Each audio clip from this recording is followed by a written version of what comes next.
It's a big day at Appalachain Bear Rescue. Today, our 3 South Carolina cubs, Benny, Jerry, and Carrie, are going to be released. The 3 bears are headed home to South Carolina. But before they go, there's still some work to be done. We'll do a lip tattoo and a tag in each ear. The bears are sedated to immobilize them. Even at less than a year old, these cubs are powerful animals. They have an enormous amount of strength. And even if they didn't mean to hurt you, you could be seriously hurt. She's 90, 110. The cubs are about 100 pounds each, a bit heavier than they would be at that age in the wild. But the extra weight will help them make the transition to foraging for food on their own. They look real good. They look very healthy, and I think the folks here have done a great job at getting them where they need to be so we can put them back out to the wild population so they can be bears again, give them a chance. Jason Davis knows firsthand what a remarkable moment this really is. He's the one that first responded to a call for help. They were actually found in a box on the side of the road, and someone thought they were puppies, and upon further inspection they found that they were bears, so they called us.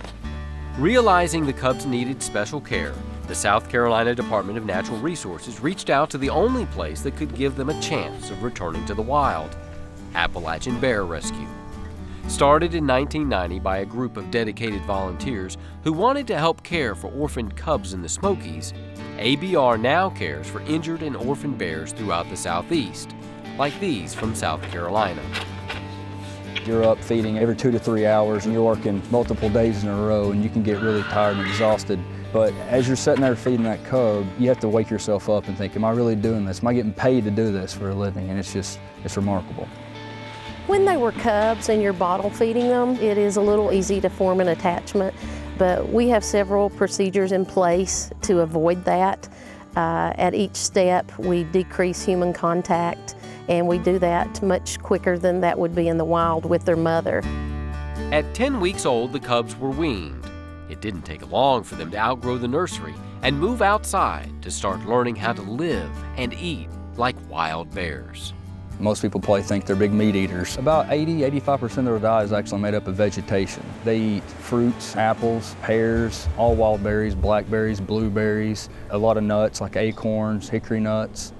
The food here is all donated. A lot of these acorns were gathered by students at local elementary schools. A big part of our mission, other than taking care of the bears here, is educating people. And we have a big elementary education program where we start with little kids, kindergarten. Their teachers give them assignments like we're picking up acorns and things like that to help feed the cubs. This year, they managed to collect 216 pounds. And they learn a respect, we hope, at a young age. And then when they get old, they won't be the people who are running after the bears and causing problems for the bears. Most problems that bears have are caused by humans. And the more we can do to educate people to prevent that, the better off humans and bears will be. This is as close as we can get to the bears. That's because in Tennessee, state law protects wildlife by limiting the number of people who can be around them while they're being rehabilitated. The less they're exposed to people, the greater their chances of surviving when they're returned to the wild. What we want to do is not make these bears habituated to people so that they're used to coming to people to get food. So the facility is set up in such a way that minimizes the visual contact.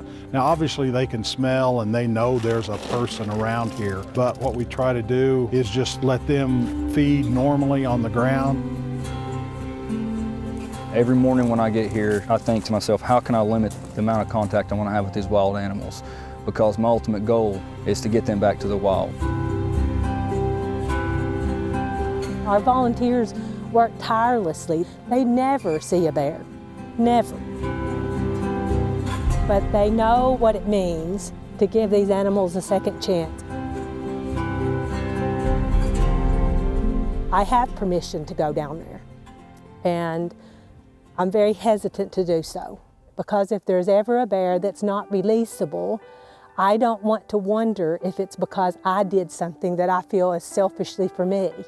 Seeing them here is great, and we're glad that we can take care of them, but there's no comparison to seeing them where they belong. so we stay away. It's a paradoxical relationship.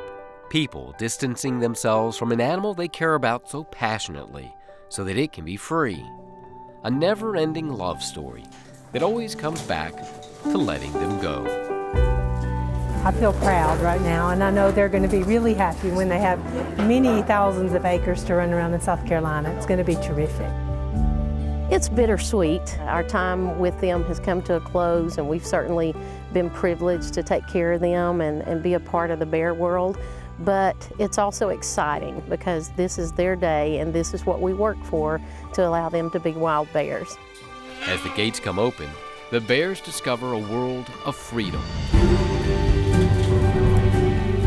And in a way, so do we. As soon as the gate come open there, the female cub, she was straight off into the woods. It was a good feeling. You can see how much they want to be out where they belong. They instantly leave that cage and they're gone. We're making sure that our children and our children's children can see bears and other wildlife where they're supposed to be.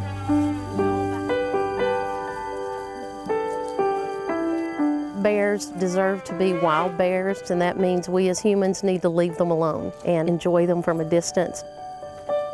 This gives those animals a second chance, and that's what Appalachian Bear Rescue does. We give them a second chance at life.